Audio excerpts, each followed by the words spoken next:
Good morning. मैं चंदन सिंह शेखावत आज आपका बहुत बहुत स्वागत करता हूं आज के अपनी ऑनलाइन क्लास में मेहता पीजी कॉलेज से। और आज मैं आप लोगों को पढ़ाने वाला हूं बॉटनी, और उसके अंदर अपने कुछ पेपर्स हैं। जैसे एमएससी प्रीवियस की अपनी क्लास रहेगी, तो आप लोगों को मैं बता दूं अपने एमएससी प्रीवियस के अंदर कौन कौन से पेपर्स हैं। तो सबसे पहले मैं आप लोगों को जिक्र कर लेता हूँ पेपर्स का। तो एमएससी प्रीवियस के अंदर अपने बेसिकली पेपर्स रहेंगे टोटल 6 पेपर, यानी नंबर ऑफ पेपर्स जो रहेंगे अपने 6 रहेंगे। तो जब भी अपन इसकी बात करेंगे पेपर्स की, तो उसमें अपन स्टेप वाइज स्टेप चलेंगे, ठीक है ना।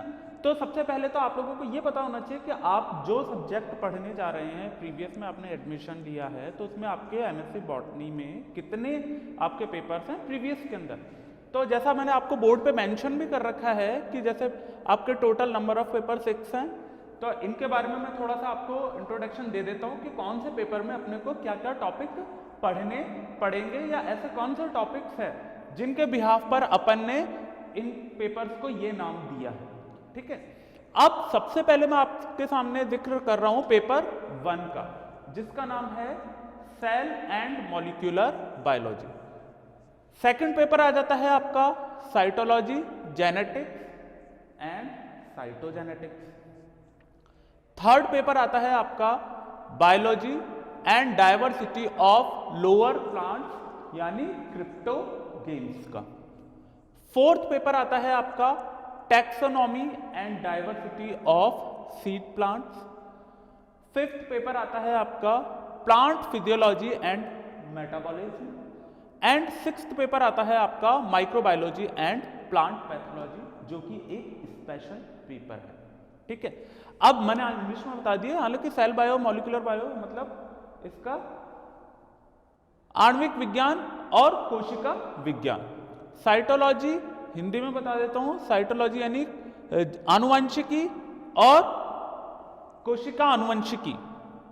थर्ड पेपर आपका डायवर्सिटी ऑफ लोअर प्लांट्स, यानी क्रिप्टोगेम्स, यानी जितने भी जो लोअर कैटेगरी के प्लांट्स होते हैं वो सारे आपके इसमें आएंगे, ठीक है। Taxonomy and diversity of seed plant. Taxonomy का मतलब प्लांट्स को अपन अलग अलग कैटेगरीज में डिवाइड करते हैं, उसके बारे में डिटेल स्टडी टैक्सोनॉमी में की जाती है। बेसिकली जिम्नोस्पर्म्स, एंजियोस्पर्म्स, उनका डिस्ट्रीब्यूशन, उनका क्लासिफिकेशन, उनका नामकरण, वो सारी चीजें आपके टैक्सोनॉमी में आती है। प्लांट फिजियोलॉजी की मैं बात करूं तो आप लोगों को पता ही है प्लांट फिजियोलॉजी के अंदर क्या आता है। फोटोसिंथेसिस, रेस्पिरेशन, रेस्पिरेटरी क्यूटेंट, ये सारी चीजें आपके प्लांट फिजियोलॉजी में आ जाएंगी। और वाटर रिलेशन हो गया आपका, ठीक है। और माइक्रोबायोलॉजी एंड प्लांट पैथोलॉजी, जैसे नाम से पता चल रहा है आपका माइक्रोबायोलॉजी, माइक्रो वायरस हो गया, बैक्टीरिया हो गया, माइक्रोप्लाज्मा हो गया, ठीक है। ये सबकी स्टडी तो होती है माइक्रोबायोलॉजी में। प्लांट पैथोलॉजी के अंदर अपन स्टडी करते हैं प्लांट्स में होने वाली डिजीज की। भाई किसी भी प्लांट में कोई भी डिजीज हो सकती है, क्योंकि हर प्लांट के अंदर क्या होती है, अलग अलग डिजीज होती है, जिससे अपन उसको पहले तो आइडेंटिफाई करते हैं और फिर उसको अपन रिमूव करते हैं। तो ये तो है आपके पेपर 6 पेपर, ठीक है। सेल की स्टडी होगी तो सेल बायोलॉजी हो जाएगा, ठीक है। उसी का ही एक नाम और दे रखा है आपका साइटोलॉजी। साइटोलॉजी का मतलब क्या होता है, साइटोज वर्ड बना है बेसिकली काइटोज से, ठीक है। काइटोज का मतलब होता है सेल, और लॉजी का मतलब होता है a discourse, a study of the cell, ठीक है। जेनेटिक्स जीन की स्ट्रक्चर की स्टडी करना, और साइटोजेनेटिक्स सेल के अंदर कौन कौन से जीन्स हैं, ठीक है, उनकी स्टडी करना। और लोअर प्लांट्स मैंने आपको बताया ही था क्रिप्टोगेम्स के अंदर, ठीक है, जैसे एल्गी हो गया आपका, और आपका एंजियोस्पर्म्स में आ गए। तो ये सारी चीज की स्टडी अपन क्रिप्टोगेम्स में करते हैं। टैक्सोनॉमी में आपको बताया ही है मैंने, आपका जिम्नोस्पर्म्स हो गया, ठीक है, एंजियोस्पर्म्स हो गया, फिर जिम्नोस्पर्म्स में भी बहुत से मेंबर्स आते हैं।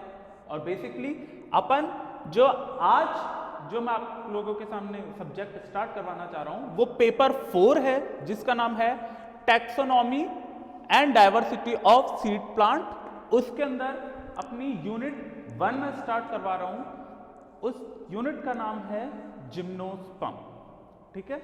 अब जिम्नोस्पर्म क्या होते हैं और उसका क्या क्या क्लासिफिकेशन है, किस तरह से उसको क्लासिफाइड किया जाता है, कौन कौन से मेंबर्स हैं जिनको अपन को पढ़ना है। तो सबसे पहले मैं बात कर लेता हूं इसके कुछ जनरल कैरेक्टर्स की। जनरल कैरेक्टर्स की बात करने के साथ साथ एक चीज माइंड में अपने ये आती है कि जिम्नोस्पर्म्स होते क्या है। ठीक है, अब मैं बात करूं चाहे जिम्नोस्पर्म की हो चाहे एंजियोस्पर्म की या कोई भी टॉपिक अपन ले, तो सबसे पहले माइंड में एक चीज आती है कि अपन जो भी टॉपिक पढ़ रहे हैं उसका मीन क्या है, उसका मतलब क्या है। ठीक है, अपन इसको क्यों पढ़ रहे हैं, उसके पीछे रीजन क्या है। तो जब मैंने ये टॉपिक आप लोगों के सामने लिया है कि जिम्नोस्पर्म, तो जिम्नोस्पर्म का नाम सुनते हमारे माइंड में ऑटोमेटिकली एक चीज क्लिक हो जाती है, वो ये होती है कि ऐसे प्लांट्स जिनके अंदर सीड पर या बीज पर कोई आवरण नहीं होता। ठीक है, तो जब बीज पर कोई आवरण नहीं होता मतलब बीज नग्न रहेंगे, नेक रहेंगे। तो ऐसे सीड्स को या ऐसे प्लांट के सीड्स को हम क्या बोलते हैं, जिम्नोस्पर्म। ठीक है, अब जिम्नोस्पर्म के साथ साथ एक वर्ड का और जिक्र होता है हर बार, एंजियोस्पर्म। तो साहब एंजियोस्पर्म्स क्या होते हैं? एंजियोस्पर्म्स बेसिकली वो सीड्स होते हैं या वो सीड प्लांट होते हैं, ये ज्यादा बेटर रहेगा, वो सीड प्लांट होते हैं जिनके अंदर सीड यानी बीज पर एक आवरण होता है। उस आवरण की वजह से ही उसको अपन क्या बोलते हैं, एंजियोस्पर्म बोलते हैं। ठीक है, ये तो हो गया एक बेसिक अंतर या बेसिक डिफरेंस हो गया। अब इसके अंदर और देख लेते हैं, जैसे मैंने बोला आपका जिम्नोस्पर्म, जिम्नोस्पर्म के अंदर वाहिकाएं नहीं होंगी, ये चीज आप लोग ध्यान रखें। इसमें क्या होगा, वाहिकाएं बिल्कुल भी नहीं होंगी। वहीं एंजियोस्पर्म्स की मैं बात करूं तो एंजियो का मतलब ही क्या होता है, वेसल यानी वाहिकाएं। अब आप लोग इसको देखिए, जैसे मैंने बोला कि इसको एंजियोस्पर्म, एंजियोस्पर्म, अब इसको दो पार्ट में आप डिवाइड कर सकते हो, एक तो एंजियोन और स्पर्मा। ठीक है, अब एंजियोन का मतलब होता है वेसल्स, VESSELS, वेसल्स। ठीक है, और स्पर्मा का मतलब होता है सीड या सीड्स, एक ही बात है। ठीक है, वेसल्स और सीड। अब वेसल्स का मतलब होता है वाहिकाएं, हिंदी में अपन इसको क्या बोलते हैं, वाहिकाएं। जैसे ये वेसल्स है, इसको अपन लिख देंगे वाहिकाएं।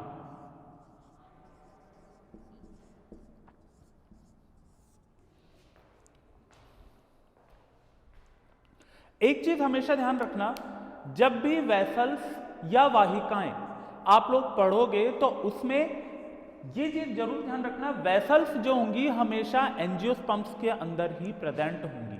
जिम्नोस्पर्म का आप कोई भी मेंबर उठा के देख लो, चाहे मैं आपके सामने बात करूं इसकी साइकस की, पाइनस की, एफिड्रा की, गिंको, नीटम, टेक्सस, सेड्रस और वेल्विस्ट्रिया, ये टोटल जिम्नोस्पर्म है 9।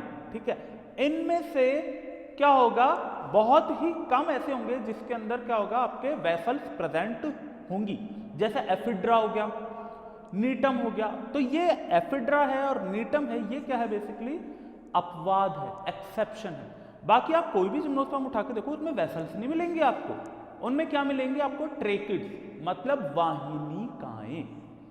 ठीक है, तो वाहिकाएं और वाहिनिकाएं दोनों जल को एक जगह से दूसरी जगह ले जाने में सक्षम होती है, बट फर्क इतना सा होता है, वाहिनिकाएं लंबी होती है और वाहिकाएं चौड़ी होती है। ठीक है, अब जिम्नोस्पर्म्स के अंदर तो वाहिकाएं होती ही नहीं है, सिर्फ इसका एफिड्रा आ गया, एक नीटम आ गया। ठीक है, और वेल्विस्ट्रिया, वेल्विस्ट्रिया में भी होती है, लेकिन ध्यान रखना प्रीवियस, वेल्विस्ट्रिया जो है अपने इंडिया में प्रेजेंट नहीं होता है। वेल्विस्ट्रिया के बारे में अगर आपको जानना है या स्टडी करनी है तो उसके लिए आपको साउथ अफ्रीका जाना पड़ेगा। ठीक है, तो इंडिया की जो क्लाइमेट है वहां पर वेल्विस्ट्रिया नहीं होता है, लेकिन अपने सिलेबस के अंदर अपन साइकस, पाइनस और एफिड्रा ही पढ़ते हैं। बार बार अपने माइंड में एक चीज ये घूमती रहती होगी, जबकि जिम्नोस्पर्म के मेंबर तो इतने सारे हैं, लेकिन अपन पढ़ते कितने, सिर्फ 3 ही पढ़ते हैं। ज्यादा से ज्यादा आप कितने पढ़ लोगे, नीटम पढ़ लोगे, टेक्सस पढ़ लोगे। ठीक है, लेकिन मेजॉरिटी जो रहती है, जो प्राथमिकता दी जाती है, जो सबसे ज्यादा आपको मेंबर्स पढ़ने को मिलते हैं बुक्स में, वो साइकस, पाइनस और एफिड्रा के ही मिलते हैं। क्यों? उसका कारण ये होता है क्योंकि बाकी के जितने भी जिम्नोस्पर्म हैं वो सब कैसे हैं? विलुप्त हो चुके हैं, एक्सटिंक्ट मेंबर है। तो जो विलुप्त हो चुके हैं उसका जिक्र तो हमें करना ही नहीं है। जो प्रेजेंट है, एट प्रेजेंट में मौजूद है, उसको हम पढ़ेंगे। तो सबसे पहले मैं आपको जिम्नोस्पर्म के बारे में बता दूं। जिम्नोस्पर्म होता क्या है ये आपको समझ में आ गया। अब इसके कैरेक्टर्स क्या क्या हैं, मतलब ऐसे कौन से प्लांट हैं, जैसे साइकस को मैंने इंक्लूड किया जिम्नोस्पर्म में, पाइनस को किया, एफिड्रा को किया। कोई तो वजह रही होगी कि इनको जिम्नोस्पर्म में किया, वरना इनको एंजियोस्पर्म में भी तो कर सकते थे। ठीक है। अब आप में से बहुत लोग बोलोगे कि इसमें तो सर आपने बताया था कि इसमें तो वेसल्स प्रेजेंट होती हैं एंजियोस्पर्म में, जबकि जिम्नोस्पर्म में नहीं होती। ये तो चलो एक रीजन मान लिया मैंने आपका, लेकिन इसके अलावा भी और कौन कौन से कैरेक्टर्स हैं जिनको अपन आधार बना करके ये क्लैरिफाई कर सकते हैं कि साहब जिम्नोस्पर्म के अंदर ये लक्षण है या ये इसकी विशेषताएं हैं। तो सबसे पहले मैं बात कर लेता हूं, जिम्नोस्पर्म जो होते हैं वो कैसे होते हैं? एवरग्रीन प्लांट होते हैं, सदाबहार होते हैं, और ये ट्रॉपिकल और टेम्परेट दोनों ही रीजन में पाए जाते हैं। ट्रॉपिकल का मतलब होता है कि जहां की जलवायु बहुत गर्म होती है उसको अपन बोलते हैं ट्रॉपिकल। ठीक है। और टेम्परेट जो होता है जहां की जलवायु ठंडी होती है। अब ऐसे राजस्थान के अगर रेफरेंस में मैं बात करूं कि राजस्थान में ऐसे कौन से एरिया है जहां पर ट्रॉपिकल भी है और टेम्परेट क्लाइमेट कंडीशन भी है, मतलब जहां की जलवायु गर्म भी है और जैसे ही मौसम बदलता है तो वहां की जलवायु ठंडी भी हो जाती है। तो सबसे पहले आता है गंगानगर, बीकानेर, बाड़मेर, जैसलमेर, चूरू, नागौर और जोधपुर। तो कुल मिलाकर मैं बात करूं कि वेस्ट राजस्थान यानी पश्चिमी राजस्थान के अंदर हमें जिम्नोस्पर्म भरपूर मात्रा में देखने को मिलेंगे। ठीक है। यह तो बात हुई इसके क्लाइमेटिक कंडीशन के आधार पर उपस्थिति की। अब अपन इसके प्लांट बॉडी की बात कर लेते हैं जिम्नोस्पर्म्स की। ठीक है। जिम्नोस्पर्म्स जो है टेरिडोफाइट से डेवलप हुए हैं। किससे डेवलप हुए हैं? टेरिडोफाइट से इनका डेवलपमेंट हुआ है। तो अब टेरिडोफाइट से इनका डेवलपमेंट हुआ है तो जरूर कुछ विशेषताएं जो हैं वो टेरिडोफाइट्स में जो प्रेजेंट हैं वो जिम्नोस्पर्म में भी प्रेजेंट होंगी। तो वो कौन कौन सी विशेषताएं हैं वो भी उनका भी जिक्र करेंगे। लेकिन उनसे पहले मैं आपको बता दूं, एक पौधा अगर मैंने सपोज करो साइकस का लिया है, तो किसी भी पौधे में या किसी भी ट्री में, साइकस तो ट्री होता है, ठीक है, तो साइकस ट्री है तो उस ट्री के स्टेम भी होती है, उसकी ब्रांचेस भी होती है, उसकी रूट भी होती है। उनका टाइप क्या है, उनका अरेंजमेंट क्या है, उस चीज को मैं थोड़ा सा बता देता हूं। जैसे क्योंकि फॉर एग्जाम्पल के तौर पर हमें समझना जरूरी हो जाता है जब हम जिम्नोस्पर्म पढ़ रहे हैं। तो जैसे मैंने सपोज करो साइकस का प्लांट लिया, तो अब साइकस का एक प्लांट है वो कुछ इस तरह से होगा, जिसकी लीफ इस तरह से होंगी, मतलब क्राउन शेप में। क्राउन का मतलब होता है मुकुट। अब अगर मैं लीफ की बात करूं तो आप लोग लीफ देख रहे हो इसके अंदर, वो कैसी है? बिल्कुल स्टेम से डायरेक्ट लगी हुई है। ठीक है। जब भी लीफ या पत्ती, जिसको हिंदी में बोलते हैं, अगर वो तने से सीधी जुड़ी हुई रहती है तब अपन इसको क्या बोलते हैं? कॉलाइन लीफ। इंग्लिश में बोलते हैं कॉलाइन लीफ, हिंदी में बोलते हैं इसको स्तंभिक। स्तंभिक का मतलब होता है जब पत्ती डायरेक्ट तने से जुड़ जाती है। और आप लोग देख रहे हो कि यहां पर जो लीफ है वो तने से जुड़ करके एक मुकुट जैसी संरचना बना रही, क्राउन लाइक स्ट्रक्चर बना रही। तो जिम्नोस्पर्म, साइकस जिम्नोस्पर्म है, उसके अंदर लीफ जो होती है आपके स्टेम से जुड़ी हुई होंगी। ठीक है। और इसके अलावा जो लीफ होती है इसमें दो टाइप होते हैं, एक तो फॉलिएज लीफ होता है और स्केली लीफ होती है। ठीक है। फॉलिएज लीफ और स्केली लीफ। फॉलिएज लीफ मतलब सिंपल लीफ जिसको अपन कहते हैं, जैसे कि आप लोग ये पत्ती देख रहे हो। अब इस पत्ती को आप देखो कि जहां से तने से जुड़ी हुई है वहां पर तो ये चौड़ी है, लेकिन इसका जो शीर्ष भाग है वो बड़े नुकीले हैं, पॉइंटेड हैं, तीखे हैं। ठीक है, वहीं अगर मैं शल की पत्तियों की बात करूं, स्केली लीफ की बात करूं, तो स्केली लीफ जो होती है कुछ इस तरह से होती है। ये होते हैं स्केल्स।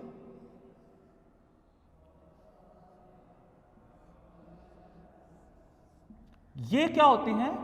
ये आधार की तरफ होती है, नीचे की तरफ होती है। इनको बोलते हैं अपन स्केल्स, और हिंदी में बोलते हैं इसको शल्क।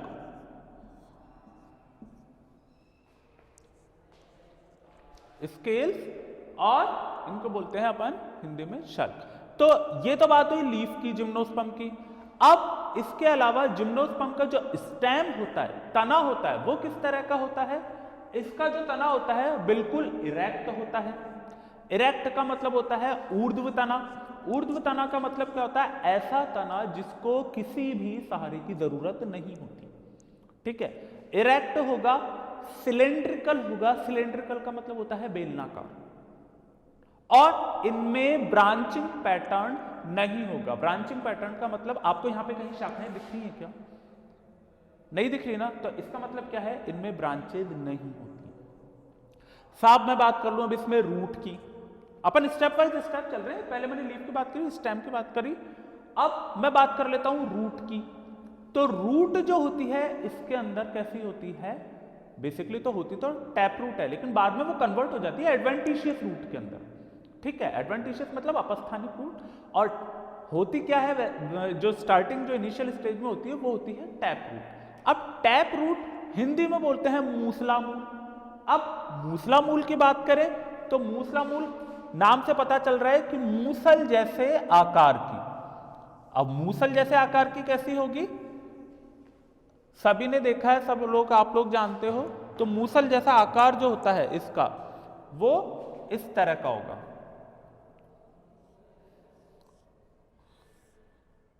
एक सिंपल मैंने आपको मूसल बना के बताया, जिसको इंग्लिश में बोलते हैं club shaped structure. Club shaped structure.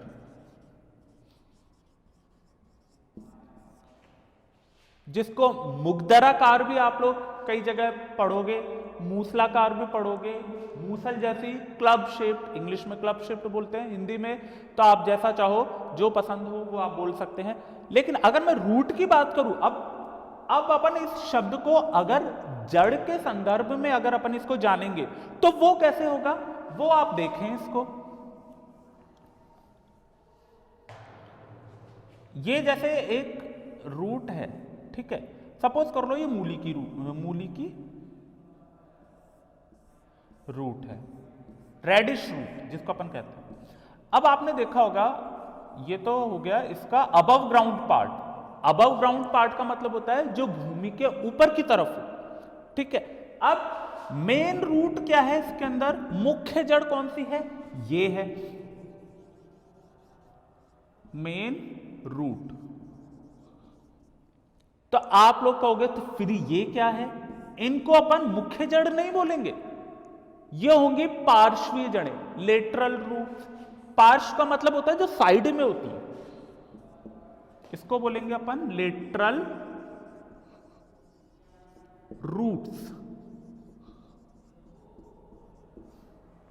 अब जब मैंने आपको जिक्र किया था कि भाई जिम्नोस्पर्म के अंदर मूसला मूल होती है, तो हालांकि शुरुआत के अंदर जो रूट होती है ना वो पतली ही होती है, ऐसी ही होती है। ये जो मुख्य मेन रूट जो है ये भी पतली होती है, ठीक है, लेकिन ये इतनी मोटी क्यों हो जाती है? इसकी शंकु जैसी आकार होने के पीछे वजह क्या है?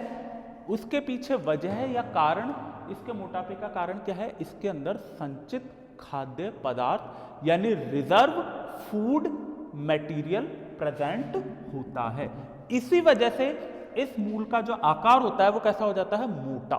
तो इसमें क्या होता है? Reserve food material, reserve food material. इसी वजह से ये कैसी हो जाती है? फूल करके मोटी हो जाती है। ठीक है, रूट का पॉइंट क्लियर हो गया, स्टेम का हो गया, लीफ का हो गया। अब इसके कुछ पॉइंट्स आगे हैं, इसकी अपन बात कर लेते हैं। साहब लीफ से रिलेटेड एक और इसके अंदर पॉइंट आता है, अगर आप लोगों ने नाम सुना हो तो माइक्रोस्पोरोफिल और मेगास्पोरोफिल। ठीक है, तो माइक्रोस्पोरोफिल और मेगास्पोरोफिल ये क्या चीज है? माइक्रोस्पोरोफिल, फिल जो वर्ड आता है यानी PHYLL, फिल का मतलब होता है लीफ। ऐसी पत्ती जिस पर छोटे छोटे माइक्रोस्पोर यानी सूक्ष्म बीजाणु लगे हुए होते हैं, वो तो होता है माइक्रोस्पोरोफिल। और मेगास्पोरोफिल जिसमें बड़े बीजाणु लगते हैं, यानी बीजांड जिसको लगते हैं बोलते हैं अपन, ठीक है, वो लगते हैं आपके मेगास्पोरोफिल पर। वो किस पे लगेंगे? आपके मेगास्पोरोफिल। तो माइक्रो और मेगास्पोरोफिल।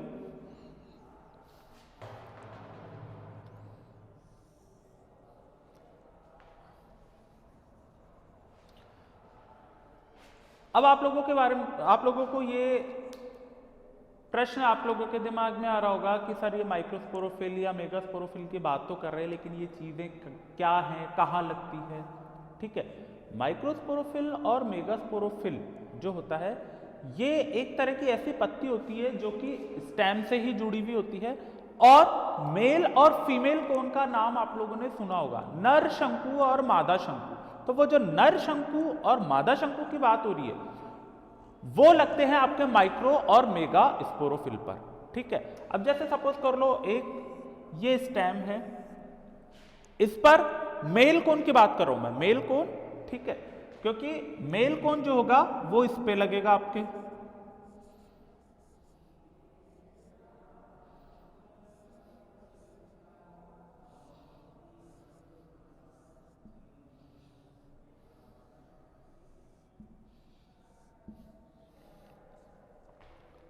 जब मेल कोन माइक्रोस्पोरोफिल पे लगेगा और फीमेल कोन जो होगा वो आपके लगेगा मेगा स्पोरोफिल पर।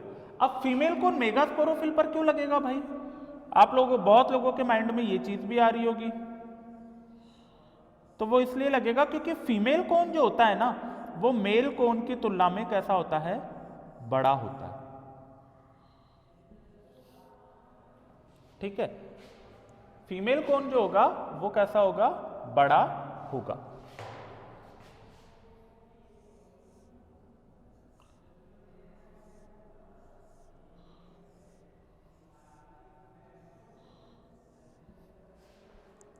तो माइक्रो और मेगास्पोरोफिल। अब दूसरी चीज इसके अंदर बात कर लेते हैं कि भाई जिम्नोस्पर्म का जब नाम छेड़ ही दिया है या टॉपिक मैंने आपके सामने छेड़ ही दिया है तो माइंड में एक चीज और आती है, सबसे बड़ा जिम्नोस्पर्म, सबसे छोटा जिम्नोस्पर्म। ठीक है, ये भी पॉइंट जो है बहुत जरूरी है क्योंकि ये छोटे छोटे पॉइंट ही आगे चल करके हमको एग्जाम में मार्क्स दिलाते हैं और इन्हीं की वजह से कई बार क्या होता है कि हम लोगों को बैक स्टेप लेना पड़ जाता है। तो मैं सबसे पहले आप लोगों के सामने बात कर लेता हूं सबसे टॉलेस्ट जिम्नोस्पर्म या सबसे बड़े जिम्नोस्पर्म की, जिसका नाम है sequoia sempervirens. Sequoia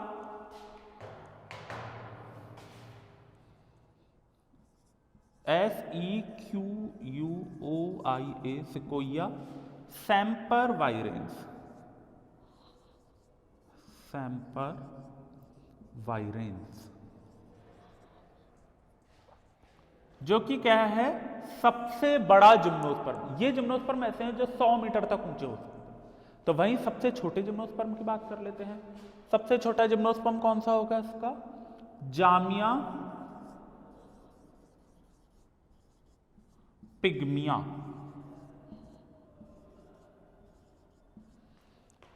smallest gymnosperm, smallest gymnosperm. और ये कैसा हो जाएगा? Tallest, tallest gymnosperm. तो आप लोगों से जब भी ये क्वेश्चन पुट अप हो कि भाई सबसे बड़ा जिम्नोस्पर्म कौन सा है, सिकोया सेम्परवायरेंस है, सबसे छोटा कौन सा है, जामिया पिग्मिया। अच्छा, एक चीज और ध्यान रखना, जब भी आप बॉटनिकल नेम लिखते हैं, किसी भी स्पीशीज का लिखें, तो उसे अंडरलाइन करना ना भूलें, ठीक है, क्योंकि इसका भी हाफ या आधा नंबर होता है। अगर आपने अंडरलाइन नहीं किया, नाम भले ही आपने सही लिखा है, तो उसका आधा नंबर कट जाएगा। तो ये बहुत छोटी छोटी चीजें हैं जिनको हमें ध्यान में रखना है और इस कमी को पूरा करते हुए अपन आगे चलेंगे। अब अपन इसमें बात कर लेते हैं कि इसके अंदर स्पोर्स किस टाइप के होते हैं। तो स्पोर्स की बात करूं, इसमें दो तरह के स्पोर्स होते हैं और बेसिकली जिम्नोस्पर्म होता है वो कैसा होता है, होमोस्पोरस भी होता है और हेटेरोस्पोरस भी होता है, ठीक है, होमोस्पोरस और हेटेरोस्पोरस। लेकिन मेजॉरिटी जो आएगी वो किसमें दी जाएगी, हेटेरोस्पोरस। हेटेरोस्पोरस में क्यों दी जाएगी, क्योंकि इसके अंदर दो तरह के स्पोर बनते हैं। एक तो बड़े स्पोर्स होते हैं जिनको अपन मेगास्पोर कहते हैं, जो किस पे लगे हुए होते हैं, मेगास्पोरोफिल पर लगे हुए होते हैं, और जो दूसरा होता है माइक्रोस्पोर, जो कि माइक्रोस्पोरोफिल पर लगे हुए होते हैं, जैसा मैंने आपको बताया था, ठीक है। अब मैंने आप लोगों के सामने अभी जिक्र किया है कि जो माइक्रोस्पोरोफिल, ठीक है, लघु बीजाणुधानी हिंदी में बोलते हैं, मेगास्पोरोफिल गुरु बीजाणुधानी, ठीक है। अब ये लघु बीजाणुधानी, गुरु बीजाणुधानी क्या है, अगर मैं बात करूं लघु बीजाणुधानी की, तो मतलब छोटी छोटी सी ऐसी ये थैली जैसी संरचना होती है जिनके अंदर माइक्रोस्पोर्स लगते हैं या विकसित होते हैं। माइक्रोस्पोर यानी लघु बीजाणु, पॉलन ग्रेन या आगे चल करके बनने वाले नर युग्मक या मेल गैमेट, वो इसके अंदर बनते हैं।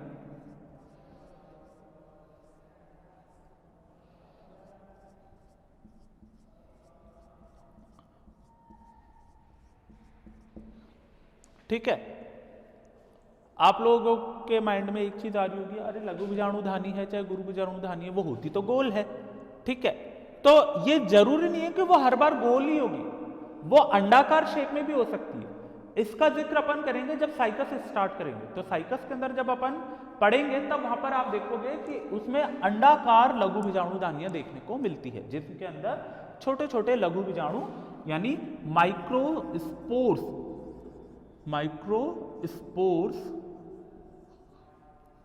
और हिंदी में बोलते हैं लघु बीजाणु,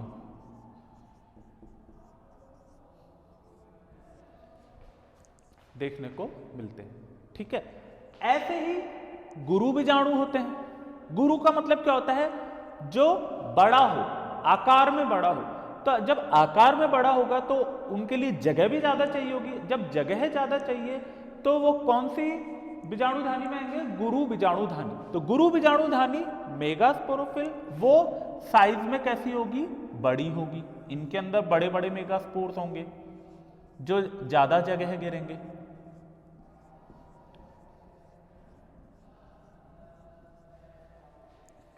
ठीक है, एक चीज हमेशा ध्यान रखना, चाहे माइक्रोस्पोर हो चाहे मेगास्पोर हो, लघु बीजाणु हो चाहे गुरु बीजाणु हो, इन दोनों का आकार बढ़ेगा, ठीक है, इन दोनों का आकार बढ़ेगा। लेकिन ये जिसके अंदर रहते हैं या जिसमें ये विकसित हो रहे हैं, डेवलप हो रहे हैं, मतलब जैसे माइक्रोस्पोरोफिल, ठीक है, माइक्रोस्पोरेंजियम और मेगास्पोरेंजियम्स, ठीक है। माइक्रोस्पोरोफिल पर तो क्या लगी हुई होती है, ये माइक्रोस्पोरेंजियम है। क्या है, माइक्रोस्पोरेंजियम, माइक्रोस्पोरेंजियम, ये है माइक्रोस्पोर। तो माइक्रोस्पोर मतलब सूक्ष्म बीजाणु, जो सूक्ष्म बीजाणुधानी या लघु बीजाणुधानी के अंदर विकसित होते हैं।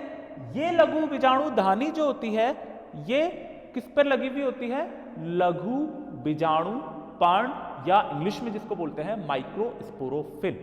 तो अगर मैं एक लाइन में बात करूं तो माइक्रोस्पोरोफिल पर माइक्रोस्पोरेंजियम लगी हुई होती है। उस माइक्रोस्पोरेंजियम के अंदर छोटे छोटे माइक्रोस्पोर विकसित या डेवलप हो रहे होते हैं और इनको डेवलपमेंट के लिए, ग्रोथ के लिए या इनके विकास वृद्धि के लिए जिस पोषण की जरूरत होती है वो पोषण इनको टेपिटम की परत से मिलता रहता है। तो एक चीज ध्यान रखना, इनका आकार बढ़ जाएगा लेकिन लघु बीजाणुधानी माइक्रोस्पोरेंजियम का आकार नहीं बढ़ेगा, उसका आकार है जितना ही रहेगा। इसको आप ऐसे भी समझ सकते हो जैसे आपके परिवार में 5 सदस्य हैं, 5 की जगह अगर 5 और आ जाते हैं या 10 या 15 20 जितने भी और सदस्य अगर अपन बाहर से बुला लेते हैं तो घर का आकार थोड़ी ना बढ़ जाता है, घर का आकार जितना वो तो उतना ही रहेगा। तो सेम जो थ्योरी है या सेम कंसेप्ट भी यहाँ पर यही रहेगा, मतलब माइक्रोस्पोर का जो आकार है वो तो कैसा होगा, बढ़ेगा, लेकिन माइक्रोस्पोरेंजियम का आकार फिक्स रहेगा। सेम चीज मेगास्पोरेंजियम में आएगी। गुरु बीजाणुधानी में गुरु बीजाणु को न्यूट्रिशन मिल रहा है या पोषण मिल रहा है आपके किससे, टेपिटम के लेयर से, तो इनका आकार बढ़ जाएगा और ये जो गुरु बीजाणुधानी है इसका आकार उतना ही रहेगा। अब बहुत लोगों के दिमाग में ये भी आ रही होगी जब आकार बढ़ जाएगा तो इस पर प्रेशर नहीं लगेगा क्या, तो प्रेशर तो लगेगा, दबाव लगेगा और ये फिर क्या हो जाएगी, इनकी भित्ति जो होगी वो फट जाएगी। तो जब चाहे लघु बीजाणुधानी हो चाहे गुरु बीजाणुधानी हो, इन दोनों की दीवार पर जो दबाव या जो प्रेशर लगता है या जो फोर्स लगता है उसको अपन बोलते हैं वॉल प्रेशर, भित्ति दाब, भित्ति पर लगने वाला दाब। ठीक है, और इसके अलावा इसके और कैरेक्टर्स की मैं बात करता हूं, जैसे इसके अंदर साइफोनोगैमी होती है। साइफोनोगैमी मतलब नाल युग्मन, हिंदी में बोलते हैं नाल युग्मन। अब क्या होता है नाल युग्मन, उसको भी समझो। देखो ये सुनने में कैरेक्टर्स बहुत आसान लगते हैं, इसमें नाल युग्मन होता है, ये सर्वव्यापी होते हैं, बट इनके पॉइंट को क्लियर करना भी जरूरी होता है। मैंने बोला इसके अंदर होती है साइफोनोगैमी, साइफोनोगैमी,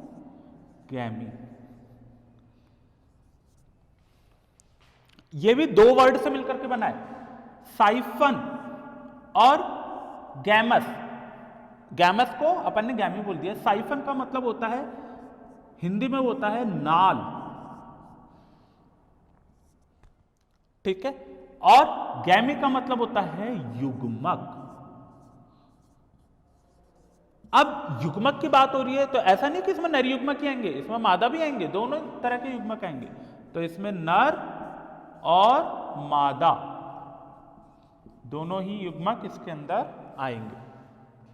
ठीक है, अब मैंने बोला इसके अंदर नाल युग्मन। नाल युग्मन कैसे होगा इसके अंदर, सपोज करो मेल गैमेट है, ठीक है, मेल गैमेट ही आएंगे क्योंकि मैंने हालांकि युग्मक के बारे में जरूर लिख दिया है नर और मादा युग्मक, लेकिन एक चीज ध्यान रखना, अब ये जो कैनाल मैं बना रहा हूं, ये जो कैनाल आप लोग देख रहे हो, इसके अंदर सिर्फ मेल गैमेट ही होंगे, फीमेल गैमेट नहीं होंगे इसके अंदर।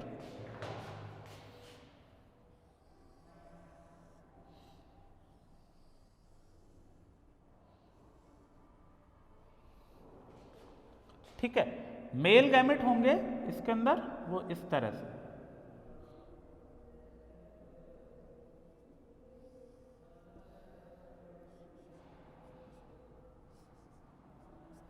इस तरह से हैं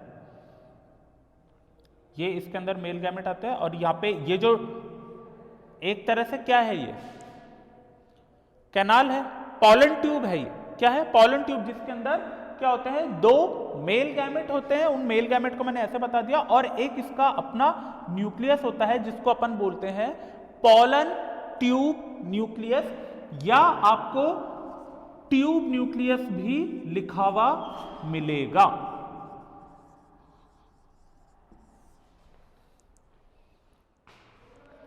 ठीक है, या तो इसको आपको ट्यूब न्यूक्लियस या पॉलन ट्यूब न्यूक्लियस। अब मैंने इसमें बोला इसके अंदर नाल युग्मन होता है। अब नाल युग्मन, अब ये पॉलन ट्यूब कैसे एंट्री करेगी, अब जैसे इसका एक एग्जांपल ले लेते हैं अपन साइकस के बीजांड का, मतलब साइकस ओव्यूल जो कि ऑर्थोट्रोपस होता है। ऑर्थोट्रोपस जिसमें माइक्रोपाइल, फ्यूनिकल, न्यूसिलस और चैलेजा, ये चारों जब एक सीध में आ जाते हैं तब अपन इसको ऑर्थोट्रोपस ओव्यूल बोलते हैं, मतलब रिजु बीजांड जिसको अपन बोलते हैं। माइक्रोपाइल बीजांड द्वार, आप इसको ऐसे समझे जैसे कि ये एक साइकस का ओव्यूल है जो हम देख रहे हैं।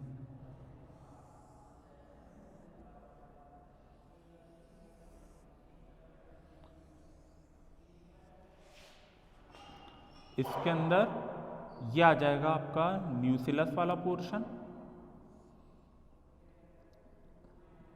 ये न्यूसिलस, और ये हो जाएगा आपका आर्चिगोनियल चैम्बर, जिसमें आर्चिगोनिया होती है 2।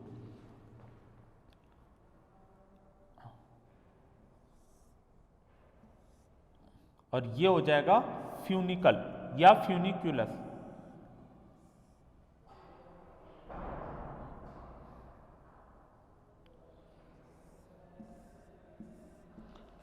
ये है आपका माइक्रोपाइल।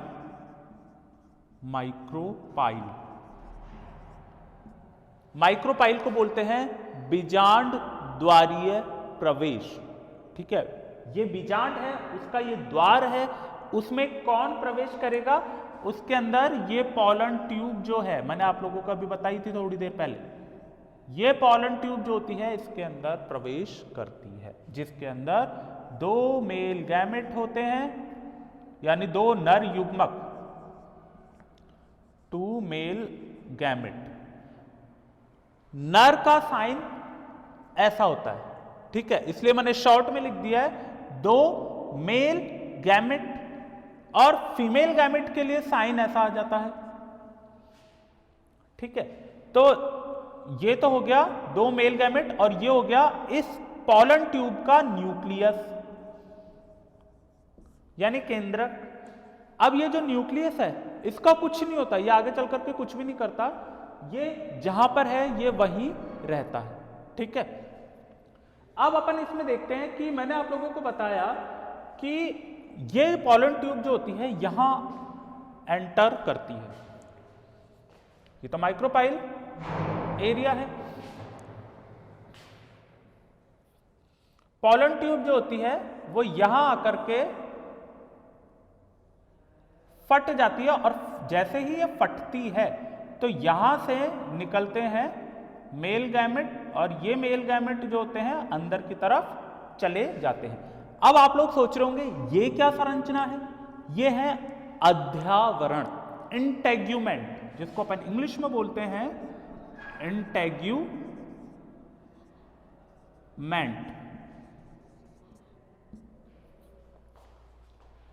इंटेग्यूमेंट ये हो गई आपके पॉलन ट्यूब जो आकर के फट रही है यहां पर, और यहां से निकल गए मेल गैमेट। ये हो जाता है फ्यूनिक्यूलस यानी बीजांड काई व्रंत, फ्यूनिक्यूलस।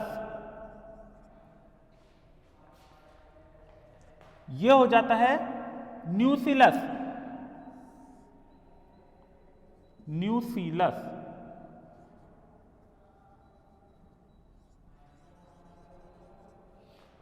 और ये हो जाता है आर्चिगोनियल चैम्बर,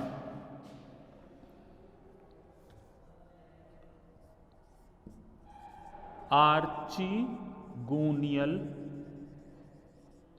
चैम्बर। ये हो जाएगा आपका एग न्यूक्लियस, एग सेल, और इसका हो जाएगा एग न्यूक्लियस।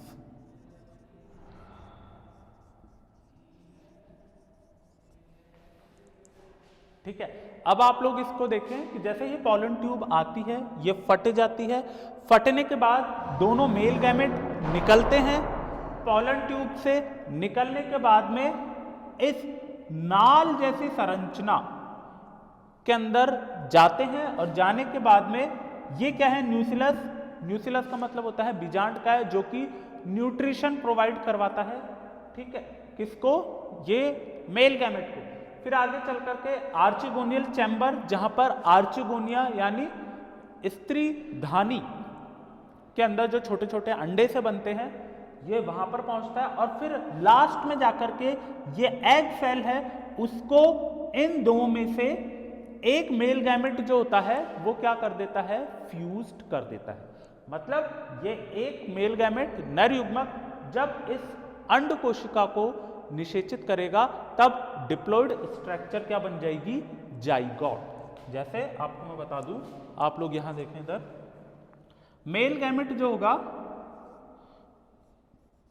मेल गैमेट, ये फीमेल गैमेट, ठीक है, ये तो हो गया मेल गैमेट। इसको आप ऐसे लिख लें अगर कंफ्यूजन हो रहा है तो ज्यादा, मेल गैमेट, ये हो जाएगा फीमेल गैमेट।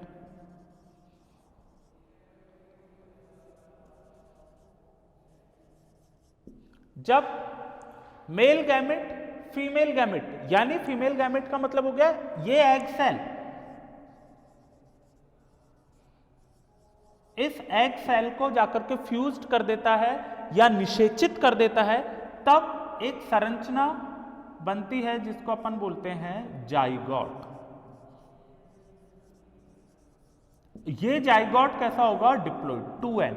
और अभी ये दोनों अलग अलग हैं, इसलिए ये भी n होगा और ये भी n होगा।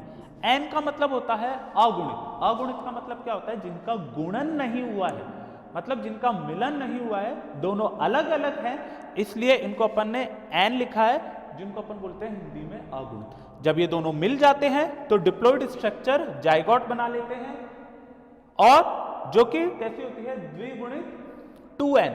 द्विगुणित का मतलब क्या हो गया, इन दोनों के मिलने से बनने वाली एक ऐसी संरचना जिसके अंदर दोनों के गुण विद्यमान है। किस किस के, जिसमें नर के भी होंगे और मादा के भी होंगे।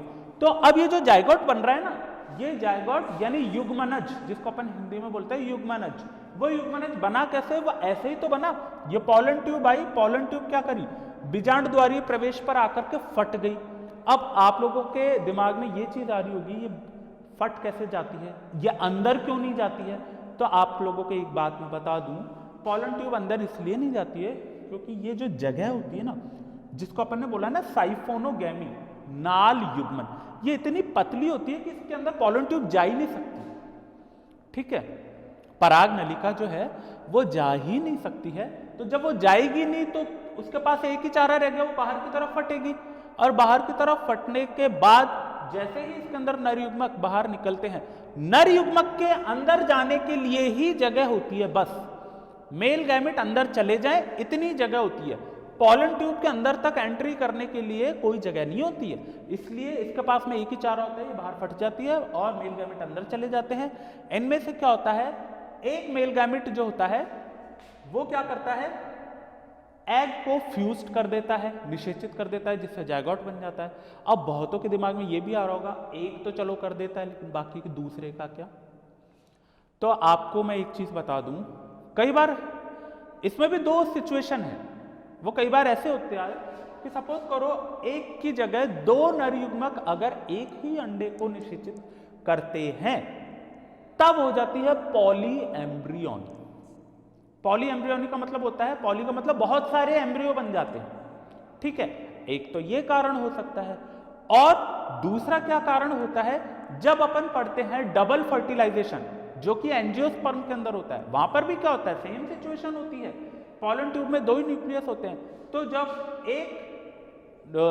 दो गैमेट होते हैं, जब एक गैमेट जो होता है वो क्या करता है, फीमेल को फ्यूज्ड कर देता है, लेकिन जो बचा हुआ जो दूसरा मेल गैमेट होता है वो क्या करता है, जो ध्रुवीय केंद्रक होता है उनके साथ में जुड़ करके ट्रिप्लॉइड एंडोस्पर्म बना लेता है।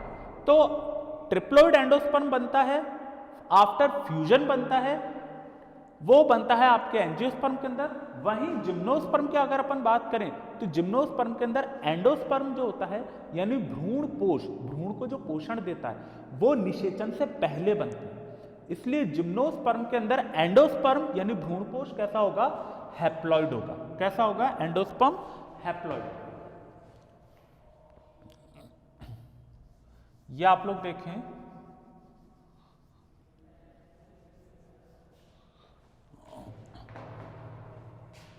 एंडोस्पर्म जो होगा वो कैसा हो जाएगा, हैप्लॉइड हो जाएगा। किसमें, जिम्नोस्पर्म में, एंडोस्पर्म हैप्लॉइड किसमें होगा? जिम्नोस्पर्म के अंदर। और अगर एंजियोस्पर्म की बात करें तो एंजियोस्पर्म के अंदर ही एंडोस्पर्म जो होगा वो कैसा होगा आपका? ट्रिप्लोइड। अब हैप्लॉइड होना, ट्रिप्लोइड होना वो कैसे होता है? ये तो निषेचन से पहले बन रहा है, फर्टिलाइजेशन से पहले बन रहा है जिम्नोस्पर्म के अंदर, इसलिए एंडोस्पर्म यानी भ्रूणपोष जो होगा वो कैसा होगा आपका? अगुणित। और यहां पर भ्रूणपोष कैसा हो जाएगा? त्रिगुणित। त्रिगुणित क्यों? क्योंकि ये निषेचन के बाद में बन रहा है। तो निषेचन के बाद आप लोगों के दिमाग में आ रहा होगा वो तो द्विगुणित होना चाहिए, लेकिन यहाँ पे 3 कैसे हो गया? 3 ऐसे हुआ क्योंकि एक नर युग्मक ने एक मादा युग्मक को निषेचित करने के बाद में जो युग्मनज या जायगोट बनाया वो तो क्या था? आपका 2n था, ठीक है, प्लस एक n मिलकर के 3n। अब आप लोगों के दिमाग में आ रहा होगा ये n कहां से आया, ये अगुणित कहां से आया? तो मैं इसके लिए आपको बता दूं कि जब अपन फीमेल गैमेटोफाइट पढ़ते हैं, फीमेल गैमेटोफाइट मतलब मादा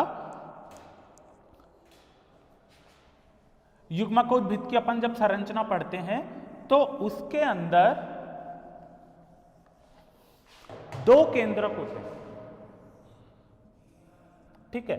ये तो हो जाएगी आपके सिनर्जिड सेल, सिनर्जिड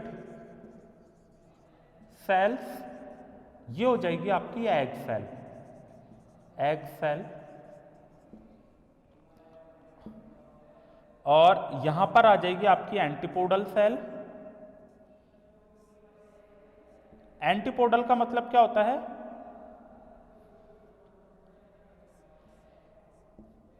एंटीपोडल का मतलब होता है प्रतिमुख, एंटीपोडल सेल्स। और यहां पर जो केंद्रक होता है ना, ये डिप्लॉइड होता है, ठीक है। ये डिप्लॉइड बाद में होता है, द्विगुणित बाद में होता है, लेकिन पहले कैसा होता है? ये भी हैप्लॉइड होता है, पहले हैप्लॉइड होता है। हैप्लॉइड मतलब कैरियोगेमी नहीं होती है। कैरियोगेमी का मतलब होता है, कैरियन का मतलब न्यूक्लियस और गैमी का मतलब होता है युग्मक। तो युग्मक का जो केंद्रक होते हैं, चाहे नर और मादा युग्मक के जो केंद्रक होते हैं, उनका जब तक मिलन नहीं होता है, जब तक ये अलग अलग रहते हैं। जैसे ही ये मिल जाते हैं तो इनके बीच की दीवार है वो हट जाती है और ये एक हो जाते हैं, ठीक है। तो ये हो गया डिप्लॉइड न्यूक्लियस। और डिप्लॉइड न्यूक्लियस का साइन ये 2n आ गया, प्लस n आपका कौन सा आया इसके अंदर? जो बचा हुआ मेल गैमेट था, ये वो n है। तो 2n यानी ये 2 न्यूक्लियस कैसे? एक उत्तरी ध्रुव से आया और एक दक्षिणी ध्रुव से आया। ये दोनों न्यूक्लियस आकर के बीच में मिल जाते हैं। जब इन दोनों का मिलन होता है उसको अपन कैरियोगेमी कहते हैं या केंद्रक संयोजन कहते हैं अपन, ठीक है। हिंदी में केंद्रक संयोजन, इंग्लिश में कैरियोगेमी। तो जब इधर से आने वाला केंद्रक अगुणित है, इधर से आने वाला केंद्रक अगुणित है, दोनों मिलकर के द्विगुणित हो जाते हैं, 2n हो जाते हैं। अब इस 2n के अंदर प्लस n कौन सा रहेगा आपका?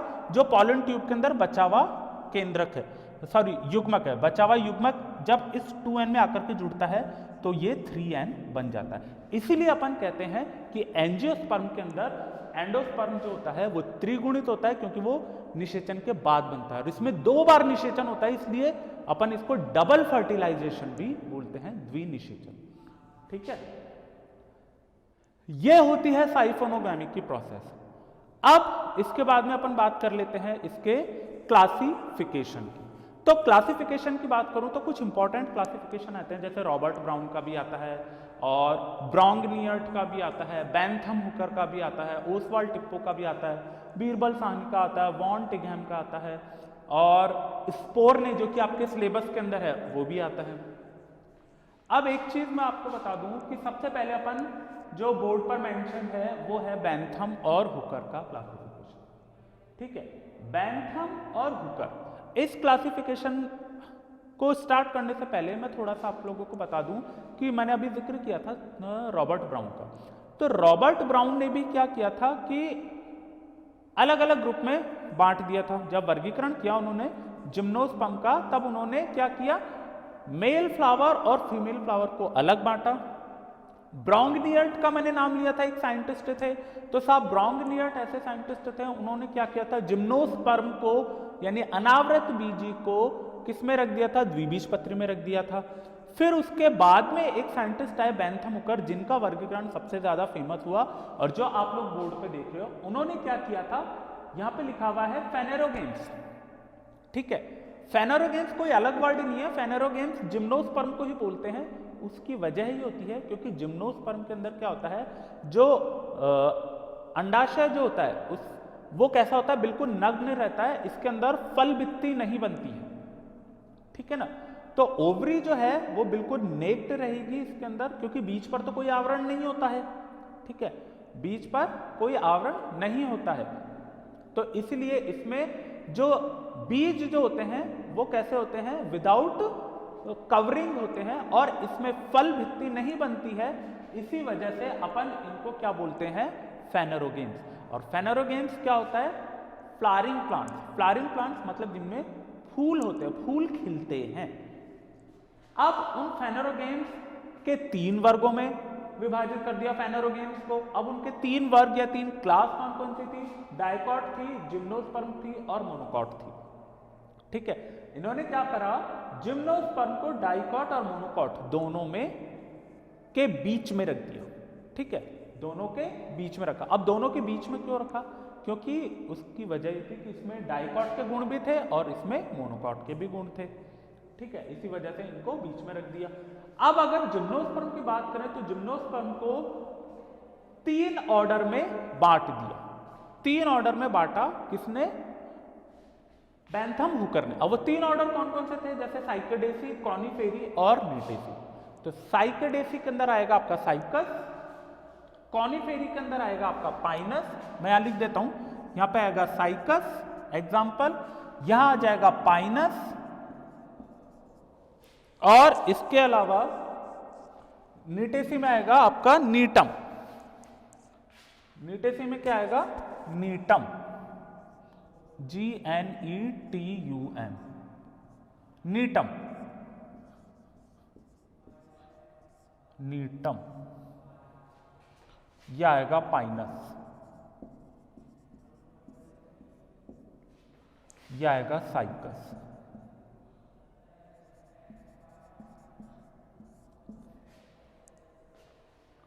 तो ये तो था बेंथम हुकर का क्लासिफिकेशन। ठीक है, अब इसके बाद में और भी क्लासिफिकेशन आते हैं।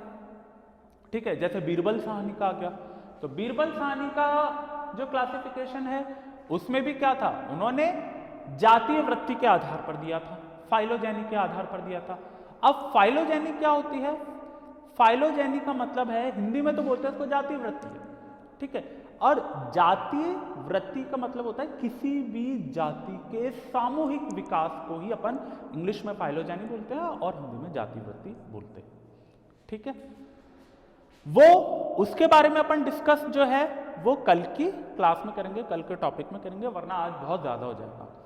तो अपने को क्या करना है, सबसे पहले आपके पेपर्स के बारे में मैंने आपको बताया, वो पता होना चाहिए आपके कितने टोटल नंबर ऑफ पेपर 6 है। अपन पेपर नंबर 4 का जिम्नोस्पर्म टॉपिक यूनिट 1 जो है वो अपन ने स्टार्ट करी है। इसके ये कैरेक्टर्स हैं, क्लासिफिकेशन मैंने आप लोगों को बता ही दिया है, इसके अंदर बेंथम और हुकर का। कल अपन पढ़ेंगे इसके अलावा आगे के जो भी क्लासिफिकेशन है, जैसे आपका स्पोर्ने का हो गया, बीरबल साहनी का हो गया, जिसका जिक्र मैंने आपको किया, तो वो सब कल की क्लास में अपन पढ़ेंगे।